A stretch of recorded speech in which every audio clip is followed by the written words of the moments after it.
So আসসালামু আলাইকুম guys, আমি আর আমার বুবু হচ্ছে পেট লাভার্স। তো আজকে আমরা দেখাবো আমরা এই পর্যন্ত কয়টা পেট ধরছি, মজা করছি পেটের সাথে। তো ফার্স্ট অফ অল আমরা একটা রেস্টুরেন্টে গিয়েছিলাম, ওখানে একটা কিউট একটা বিড়াল পেয়েছি। এরপরে আমরা মুভি দেখতে গিয়েছিলাম, ওখানে তো কিউট একটা পাপ্পি পেয়েছি। যে পাপ্পিটার সাথে আমি হাতটা বন্ধ করছি আর পাপ্পিটা লাফাই দিচ্ছে, আমাকে আদর করতে চেয়েছে। এরপর আসো আসো সবাই আসো, একটা কিউট বিড়ালকে আমি আমার প্যাকেটে নিয়ে নিচ্ছি, আজকে একে নিয়ে যাব। এত ভারী, আমার হাত ভেঙে যাচ্ছে। আসো আসো তাড়াতাড়ি আসো, নাও। আরে বিড়ালটাই চলে গেল। এরপরে এই বিড়ালগুলোর সাথে ছবি তুলেছি, পপ্পির সাথে ছবি তুলেছি। এই পপ্পিটা অনেক কিউট ছিল।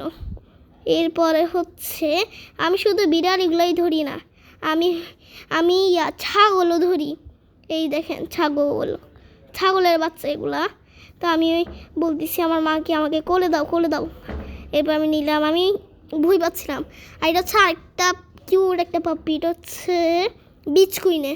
আর এটা হচ্ছে আমাদের কয়েকটা পাখি, একটা আমাদেরকে ছেড়ে ছেড়ে চলে গেছে, আর একটা হচ্ছে উড়ে গিয়েছে। একটার নাম অ্যাঞ্জেলা আর একটার নাম রবিন। সো এই পাখিগুলোকে আমি এখনও মিস করি, আমাদেরকে ফেলে ফেলে চলে গেল। ইস, এগুলো যদি এখন থাকতো আমরা অনেক মজা করতাম, বুঝছেন গাইস? খুব মজা হইতো, বুঝছেন? এখানে তো আমি ওদের সাথে মজা করতেছি আমার হাতে নিয়ে। আমার বলতেছে এই কম করে নাও তো, এরকম করে নাও, একটা ছবি তুলতে হবে। So bye bye.